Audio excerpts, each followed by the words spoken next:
నేడు AP cabinet సమావేశం జరగనుంది. ఏపీ సీఎం చంద్రబాబు అధ్యక్షతన సిఆర్డీఏ ప్రతిపాదనలకు మంత్రిమండలి ఆమోదం తెలపనుంది. రాజధానిలో 20,494 ఎకరాల భూ సమీకరణ, 4 అంతర్జాతీయ కన్వెన్షన్ సెంటర్ల నిర్మాణానికి ఆమోదం, రాజధాని నిర్మాణానికి ఇసుక అనుమతులు, హై డెన్సిటీ రెసిడెన్షియల్ జోన్ కు ఆమోదం, అమరావతిలో అల్లూరి అమరజీవి స్మారక చిహ్నాల ఏర్పాటు, అమరావతిలో పలు సంస్థలకు భూ కేటాయింపులకు ఆమోదం వంటి సిఆర్డీఏ ప్రతిపాదనలకు కేబినెట్ గ్రీన్ సిగ్నల్ ఇవ్వనుంది. బనకచెర్ల ప్రాజెక్టుపై కేబినెట్లో ప్రత్యేకంగా చర్చించనున్నారు. సాగునీటి ప్రాజెక్టులో 25% పనులు కూడా పూర్తి కాని వాటిని చేపట్టాలని సీఎం చంద్రబాబు నిర్ణయించారు. దీనికి సంబంధించిన ప్రతిపాదనలపై మంత్రివర్గ సమావేశంలో చర్చించనున్నారు. మహిళలకు ఉచిత బస్సు పథకం అమలుపైన చర్చ జరగనుంది. అమరావతిలో క్వాంటం వ్యాలీని ప్రారంభించడంపైన ఇవాళ జరిగే కేబినెట్ భేటీలో ప్రతిపాదనలు పెట్టి ఆమోదం పొందనున్నారు. పరామర్శల పేరుతో జగన్ మరోసారి దండయాత్రకు సిద్దమయ్యారు. నేడు చిత్తూరు జిల్లా బంగారుపాళ్యంలో మామిడి రైతుల పరామర్శకు జగన్ వెళ్లనున్నారు. తన వెంట 10,000 మంది వస్తారంటూ, తన పర్యటనకు బందోబస్తు కల్పించాలంటూ పోలీసులకు దరఖాస్తు చేశారు. జగన్ వెంట 500 మందికి మాత్రమే అనుమతిస్తామని పోలీసులు తేల్చి చెప్పారు. హెలీప్యాడ్ దగ్గర 30 మందికి మాత్రమే పర్మిషన్ ఇచ్చారు. కానీ ఉమ్మడి చిత్తూరు జిల్లా నుంచి 25,000 మందిని సమీకరించేలా వైసీపీ నేతలు ప్రయత్నిస్తున్నట్లు తెలుస్తుంది. రైతుల్ని పరామర్శించడానికి 1,000 మందిని వెంటబెట్టుకుని వెళ్లాల్సిన అవసరమేంటని కూటమి నేతలు ప్రశ్నిస్తున్నారు. రెండో విడత తల్లికి వందనం నిధులను ప్రభుత్వం రేపు విడుదల చేయనుంది. సుమారు 10 లక్షల మంది విద్యార్థులు రెండో విడతలో లబ్ది పొందనున్నారు. 1వ తరగతి, ఇంటర్మీడియట్, ఫస్ట్ ఇయర్ చేరిన విద్యార్థులకు రెండో విడతలో తల్లికి వందనం నిధులు అందుతాయి. అలాగే మొదటి విడతలో అర్హతల జాబితాలో ఉన్న ఒకే కుటుంబంలో 3 కంటే ఎక్కువ మంది ఉన్నవారు ఆధార్ నెంబర్లు సరిగ్గా నమోదు చేయని సుమారు 1,00,000 మందికి గత నెలలో జమను పెండింగ్ లో ఉంచారు. వారికి కూడా ఇప్పుడు విడుదల చేయనున్నారు. విద్యా హక్కు చట్టం కింద అడ్మిషన్లు పొందిన 46,000 మంది విద్యార్థుల నగదును వారి తల్లులకు కాకుండా నేరుగా పాఠశాలకు చెల్లించనున్నారు. మొత్తం 11 లక్షల మంది వివరాలను పాఠశాల విద్యాశాఖ, సచివాలయాల శాఖకు పంపించింది. అర్హతలు పడపోత అనంతరం సుమారు 10 లక్షల మందికి పథకం అందుతుందని అధికారులు అంచనా వేస్తున్నారు. నదీ జలాలే రాష్ట్రాలకు సంపద, అభివృద్ధి అని ఏపీ ముఖ్యమంత్రి చంద్రబాబు తెలిపారు. నంద్యాల జిల్లా శ్రీశైలంలో మంగళవారం పర్యటించిన చంద్రబాబు శ్రీశైలం ప్రాజెక్టు గేట్లు ఎత్తి కృష్ణా జలాలను దిగువకు విడుదల చేశారు. అనంతరం అక్కడ ఏర్పాటు చేసిన సభలో ఆయన ప్రసంగించారు. గోదావరి నుంచి ఏటా సముద్రంలోకి 2,000 టీఎంసీలు కలుస్తున్నాయి. అందులో 200 టీఎంసీలు చొప్పున ఏపీ, తెలంగాణ వాడుకుంటే 2 తెలుగు రాష్ట్రాలు సుభిక్షమవుతాయి అని చంద్రబాబు తెలిపారు. పోలవరం నుంచి బనకచెర్లకు నీరు రావాలి అన్నారు. గోదావరి నీరు బనకచెర్ల వరకు వస్తే కరువు అనే మాటే ఉండదు అని చెప్పారు. 2 తెలుగు రాష్ట్రాలు కరువు కాటకాలకు దూరంగా ఉండాలన్నదే తన తపన అని చంద్రబాబు తెలిపారు. ఇక ముందుగా సీఎం చంద్రబాబు శ్రీశైలం మల్లికార్జున స్వామి, బ్రహ్మరాంబికాదేవి అమ్మవార్లను దర్శించుకున్నారు. శ్రీశైలం జలాశయంలో కృష్ణా జలాలకు జలహారతి ఇచ్చి గంగమ్మ తల్లికి సార సమర్పించారు. అనంతరం శ్రీశైలం రిజర్వాయర్ 4 గేట్లను ఎత్తి కృష్ణా జలాలను దిగువన ఉన్న సాగర్కు విడుదల చేశారు. రాయలసీమను రత్నాలసీమగా మార్చడమే తన సంకల్పమని చంద్రబాబు పునరుద్ఘాటించారు. రాయలసీమలో కరువు లేకుండా చేసే బాధ్యత తనదేనని హామీ ఇచ్చారు. 2019లో టీడీపీ అధికారంలోకి వచ్చి ఉంటే పోలవరం ఇప్పటికే పూర్తి చేసి తెలుగు జాతికి అంకితం చేసేవాళ్లమని తెలిపారు. ఉమ్మడి రాష్ట్రంతో పాటు విభజన తర్వాత కూడా 2 తెలుగు రాష్ట్రాల ప్రజలు నాకు ఇచ్చిన గౌరవం చరిత్రలో ఎవరికీ దక్కలేదు. సమైక్య రాష్ట్రంలో 9 ఏళ్లు సీఎం, 10 ఏళ్లు ప్రతిపక్ష నేతగా ఉన్నా విభజన తర్వాత రెండోసారి సీఎం అయ్యాను. నన్ను బలమైన శక్తిగా మార్చిన తెలుగు రాష్ట్రాల ప్రజలకు జీవితాంతం కృతజ్ఞతనై ఉంటాను అని తెలిపారు. తాను 2 తెలుగు రాష్ట్రాలు బాగుండాలని కోరుకుంటున్నట్లు చంద్రబాబు స్పష్టం చేశారు. ఏపీ రాజధాని అమరావతిలో ప్రైవేట్, ప్రభుత్వ సంస్థల నిర్మాణాలపై సీఎం చంద్రబాబు ప్రత్యేక సమీక్ష సమావేశం నిర్వహించారు. రాజధానిలో వ్యాపార సంస్థలు, విద్యా సంస్థలు, హోటళ్లు, కార్యాలయాలు, వివిధ ప్రాజెక్టుల కోసం కేటాయించిన స్థలాల్లో ప్రస్తుత పరిస్థితిపై చర్చించారు. ఈ సమావేశానికి ఆయా సంస్థల అధినేతలు, ప్రతినిధులు, అధికారులు హాజరయ్యారు. ఎవరు ఏ సమయంలో తమ నిర్మాణాలు మొదలు పెడతారు, ఎప్పటికి పూర్తి చేస్తారనే అంశంలో నేరుగా ఆయా సంస్థల యజమానులతో సీఎం మాట్లాడారు. ఇప్పటి వరకు రాజధానిలో 72 సంస్థలకు 947 ఎకరాలను సిఆర్డీఏ కేటాయించింది. స్థలాలు పొందిన వారిలో స్కూళ్లు, బ్యాంకులు, యూనివర్సిటీలు, హోటళ్లు, హెల్త్ కేర్ సంస్థలు, ప్రభుత్వ కార్యాలయాలు, మత సంస్థలు, ఐటీ, టెక్ పార్కులు ఉన్నాయి. ఇక నెలలో నిర్మాణాలు ప్రారంభిస్తామని 3 సంస్థలు తెలిపాయి. 2 నెలల్లో పనులు ప్రారంభిస్తామని మరో 15 సంస్థలు వెల్లడించాయి. 5 నెలల్లో నిర్మాణాలు ప్రారంభిస్తామని 13 సంస్థలు, 6 నెలల్లో నిర్మాణాలు ప్రారంభిస్తామని మరో 17 సంస్థలు తెలిపాయి. ప్రతి కంపెనీ, సంస్థ ప్రతినిధుల నుంచి ప్రణాళిక తెలుసుకుని స్పష్టమైన హామీ తీసుకుంటుంది ఏపీ ప్రభుత్వం. అయితే అనుమతుల విషయంలో ఎక్కడా జాప్యం ఉండదని, జాప్యం ఉంటే నేరుగా తనను సంప్రదించాలని సీఎం చంద్రబాబు సూచించారు. రాజధానిలో స్థలాలు పొందిన వాళ్లు నిర్దేశించిన సమయంలో నిర్మాణాలు మొదలుపెట్టి పూర్తి చేయాల్సిందేనని తేల్చి చెప్పారు. ఏ సందర్భంలోనూ ఏ కారణంతోనూ జాప్యాన్ని అంగీకరించేది లేదని స్పష్టం చేశారు.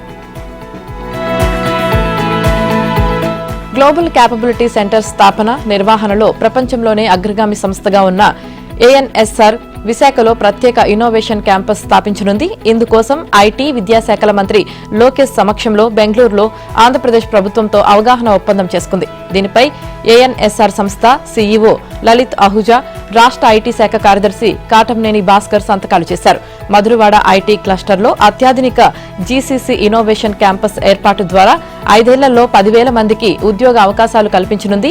సంస్థ సీఈఓ లలిత్ అహూజా మాట్లాడుతూ ప్రపంచ స్థాయి ప్రతిభ, బలమైన మౌలిక సదుపాయాలు, విజనరీ నాయకత్వం మేలు కలయికగా ఉండే విశాఖలో అద్భుతాలు సాధ్యం కానున్నాయని తెలిపారు.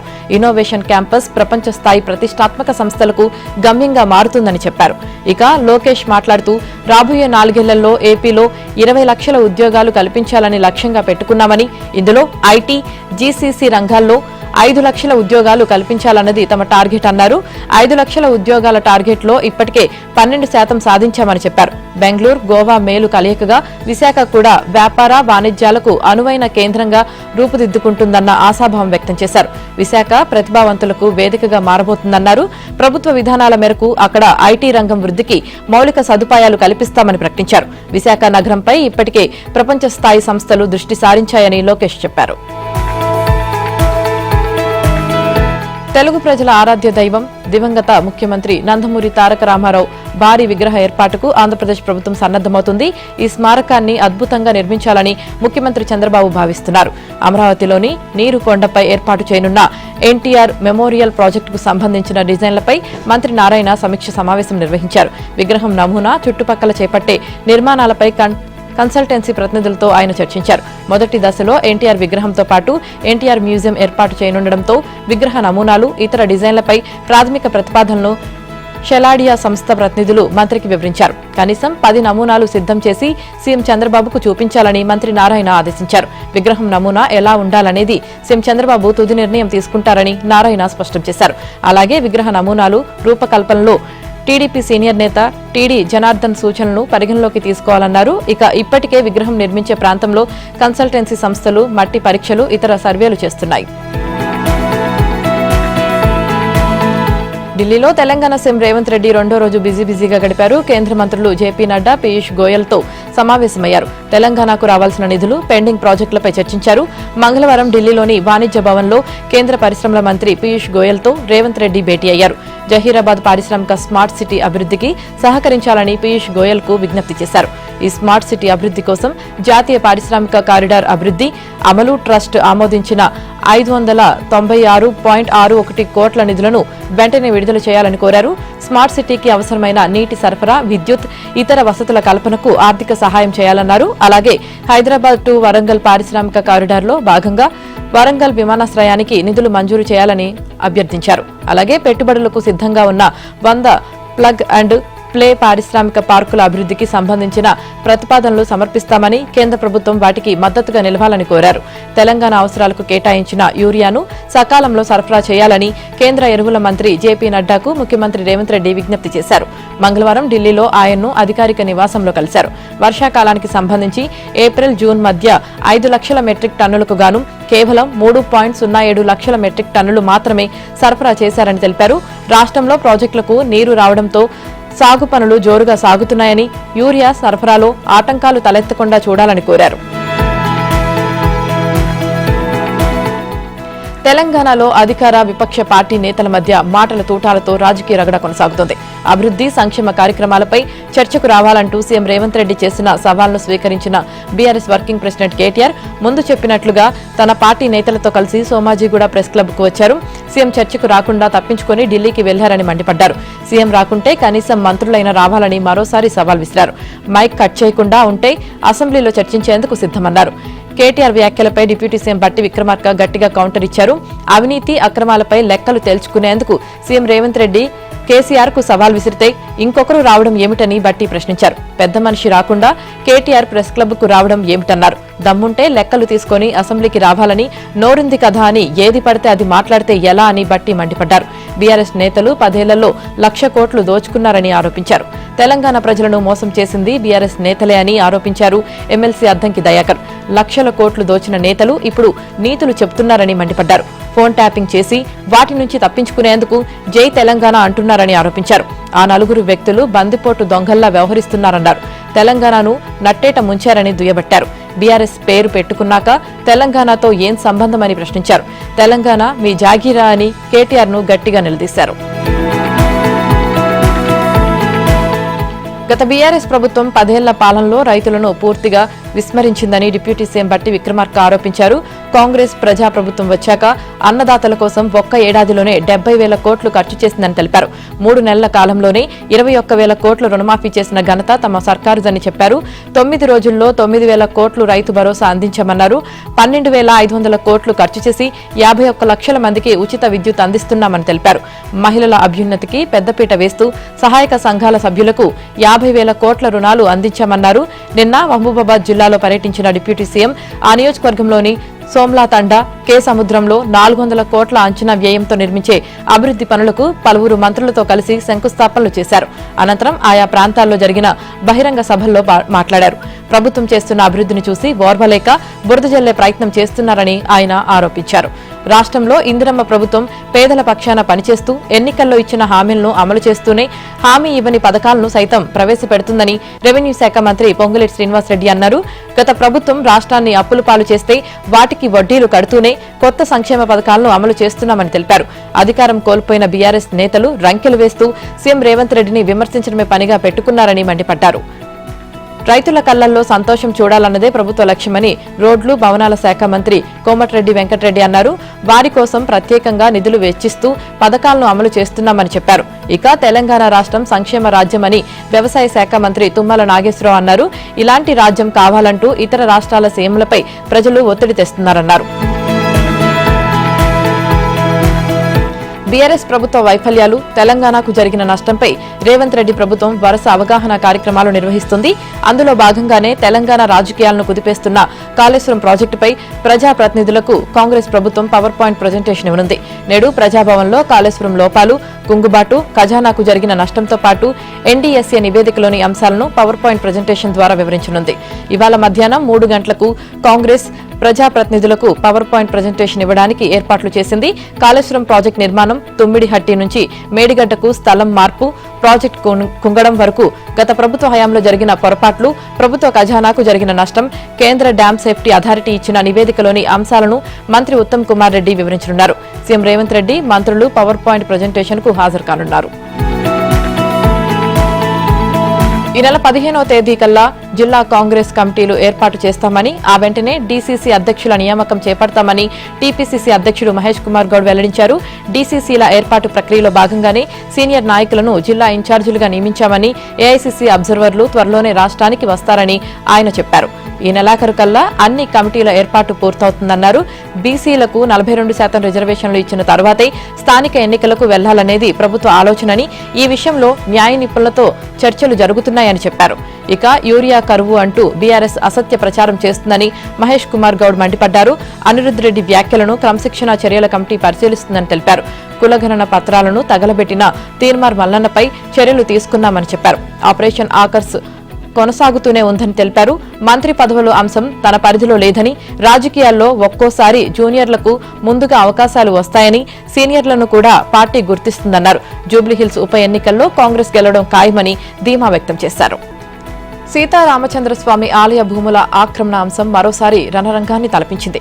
ఏపీలోని ఎటపాక మండలం పురుషోత్తపట్నంలో ఉన్న భద్రాద్రి రామయ్య భూముల్లో అక్రమాలు చేస్తున్న నిర్మాణాలను అడ్డుకునేందుకు వెళ్లిన దేవస్థానం ఈవో ఎల్ రమాదేవి, కాంట్రాక్ట్ ఉద్యోగి వినీల్తో పాటు మరికొందరు సిబ్బందిపై ఆక్రమణదారులు దాడి చేశారు. పురుషోత్తపట్నంలోని రాములోరి భూముల్లో అక్రమ నిర్మాణాలు చేపడుతున్నారని తెలుసుకున్న ఆలయ అధికారులు సోమవారం వెళ్లి అడ్డుకునే ప్రయత్నం చేశారు.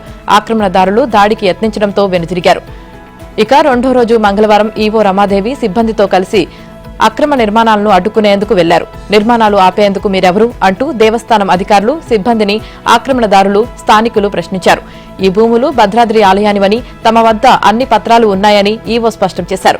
ఈ సమయంలో అధికారుల చేతుల్లో ఉన్న పత్రాలను ఆక్రమణదారులు లాక్కున్నట్లు ఆలయ వర్గాలు తెలిపాయి. మళ్లీ తమ స్థలంలోకి ఎందుకొచ్చారు, వెళ్లిపోండి అంటూ ఆక్రమణదారులు ఆలయ అధికారులు, సిబ్బందితో వాగ్వాదానికి దిగారు. అది కాస్త తోపులాటకు దారితీసింది. అదే సమయంలో కొందరు ఈవో రమాదేవిపై దాడి చేశారు. ఆమె స్పృహ కోల్పోవడంతో భద్రాచలంలోని ప్రైవేట్ ఆసుపత్రికి తరలించారు. భద్రాద్రి రామాలయ ఈవో రమాదేవి సిబ్బందిపై దాడిని దేవాదాయ శాఖ మంత్రి కొండా సురేఖ తీవ్రంగా ఖండించారు. అధికారులపై దాడులు చేస్తే సహించేది లేదన్నారు. ఆలయ భూములు కబ్జా చేస్తే పీడీ యాక్ట్ నమోదు చేసి జైలుకు పంపిస్తామని హెచ్చరించారు. ఈవోను ఫోన్లో పరామర్శించారు. భద్రాద్రి రామయ్య భూముల సమస్యను పరిష్కరించాలని ఏపీ సీఎం చంద్రబాబును కోరారు. ఈవోపై దాడిని మంత్రి తుమ్మల నాగేశ్వరరావు ఖండించారు. దాడిపై విచారణ జరిపి నివేదిక సమర్పించాలని కలెక్టర్ను ఆదేశించారు.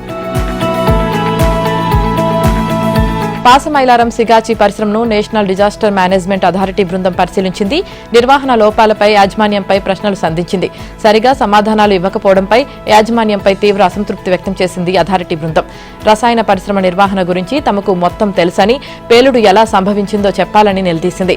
పరిశ్రమ యాజమాన్యం నిర్లక్ష్యమే ఈ ప్రమాదానికి కారణమని ప్రాథమికంగా అంచనా వేసింది.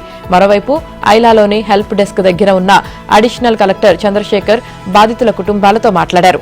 తమ వారి ఆచూకీ ఇంకా దొరకడం లేదని గల్లంతైన కార్మికుల కుటుంబ సభ్యులు ఆయనతో గోడు వెళ్లబోసుకున్నారు. బాధితులను సముదాయించి ఆఖరి వ్యక్తి జాడ తెలిసే వరకు గాలింపు చర్యలు కొనసాగుతాయని హామీ ఇచ్చారు అదనపు కలెక్టర్. కృష్ణమ్మ పరవళ్లతో నాగార్జున సాగర్, పులిచింతల మినహా ఆల్మట్టి నుంచి శ్రీశైలం దాకా ప్రాజెక్టులన్నీ నిండాయి. ఎగువన మహారాష్ట్ర, కర్ణాటకలో కురుస్తున్న వర్షాలతో బేసిన్లోని ప్రాజెక్టులకు ఈ ఏడాది ముందుగా వరద పోటెత్తడంతో మంగళవారం శ్రీశైలం డ్యాం గేట్లు కూడా తెరుచుకున్నాయి. బిరబిర కృష్ణమ్మ శ్రీశైలం ప్రాజెక్టు దాటుకుని సాగర్ వైపు పరుగులు పెడుతోంది. 4 గేట్లను 10 అడుగుల మేర ఎత్తి 1.06 లక్షల క్యూసెక్లను దిగువకు విడుదల చేస్తున్నారు. జల విద్యుత్ ఉత్పత్తితో కలుపుకొని సాగర్కు 1.72 లక్షల క్యూసెక్కులు వెళ్తున్నాయి. మంగళవారం సాయంత్రం 6 గంటలకు తీసిన లెక్కల ప్రకారం శ్రీశైలం ప్రాజెక్టుకు 2.13 లక్షల క్యూసెక్ల ఇన్ఫ్లో వస్తుంది. ప్రాజెక్టు పూర్తిస్థాయి నీటి నిల్వ సామర్థ్యం 215 టీఎంసీలకు గాను 198 టీఎంసీల నీరు నిల్వ ఉంది. ఎగువ నుంచి వస్తున్న వరద ఆధారంగా నీటి విడుదలలో పెంపు, తగ్గింపు చేయనున్నారు. ఇక ఎగువన ఉన్న ఆల్మట్టి ప్రాజెక్టుకు 1.11 లక్షల క్యూసెక్ల ఇన్ఫ్లో ఉండగా 1.15 లక్షల క్యూసెక్లను నారాయణపూర్ రిజర్వాయర్కు వదులుతున్నారు. నారాయణపూర్కు 1.15 లక్షల క్యూసెక్ల ఇన్ఫ్లో ఉండగా 30 గేట్ల ద్వారా 1.12 లక్షల క్యూసెక్లను జూరాలకు విడుదల చేస్తున్నారు. తుంగభద్రపై ఉన్న సుంకేసులకు 61,000 క్యూసెక్ల ఇన్ఫ్లో ఉండగా 16 గేట్ల ద్వారా 63,264 క్యూసెక్లను శ్రీశైలానికి విడుదల చేస్తున్నారు. జూరాల, సుంకేసుల నుంచి వస్తున్న వరదతో శ్రీశైలం వద్ద 2.13 లక్షల క్యూసెక్ల ఇన్ఫ్లో నమోదవుతుంది. పోతిరెడ్డిపాడు హెడ్ రెగ్యులేటరీ నుంచి 20,000 క్యూసెక్ల నీరు తరలి వస్తుండగా మహాత్మాగాంధీ కల్వకుర్తి ఎత్తిపోతల పథకం నుంచి 1,600 క్యూసెక్లను పంపింగ్ చేస్తున్నారు. మరోవైపు నాగార్జున సాగర్ ప్రాజెక్టు నీటి మట్టం క్రమంగా పెరుగుతుంది. ఎగువ నుంచి వరద ఇలాగే కొనసాగితే 10 రోజుల్లో సాగర్ ప్రాజెక్టు క్రస్ట్ గేట్లను ఎత్తే అవకాశం ఉంటున్నట్లు అధికారులు చెబుతున్నారు. విజయవాడలో హీరో, నిర్మాత మంచు మోహన్ బాబు సందడి చేశారు. అఘోరాలు, నాగ సాధువులు, మాతాజీలు, గురువులతో కలిసి విజయవాడలో కన్నప్ప చిత్రాన్ని మోహన్ బాబు వీక్షించారు. అంతకుముందు నాగ సాధువుల వివిధ పీఠాల మఠాధిపతులు, మాతాజీలను మోహన్ బాబు ఘనంగా సత్కరించారు. అనంతరం మోహన్ బాబు మాట్లాడుతూ మంచు విష్ణు ప్రధాన పాత్రలో నటించిన కన్నప్ప చిత్రం ప్రేక్షకులను ఆకట్టుకుంటోంది అన్నారు. హిందూ పురాణం ఆధారంగా భక్త కన్నప్ప జీవిత చరిత్రను సినిమాగా రూపొందించినట్లు చెప్పారు. కన్నప్పలో సినిమా తీయడం తన పూర్వజన్మ సుకృతంగా భావిస్తున్నట్లు మోహన్ బాబు తెలిపారు. అనంతరం మోహన్ బాబు మాట్లాడుతూ కన్నప్ప చిత్రాన్ని ఇంతటి ఘన విజయం చేసినందుకు ప్రేక్షకులకు కృతజ్ఞతలు తెలిపేందుకు విజయవాడకు రావడం జరిగిందన్నారు. కన్నప్ప చిత్రానికి వరల్డ్ వైడ్ గా ప్రేక్షకుల నుంచి విశేష స్పందన లభించడం ఎంతో సంతోషంగా ఉందన్నారు.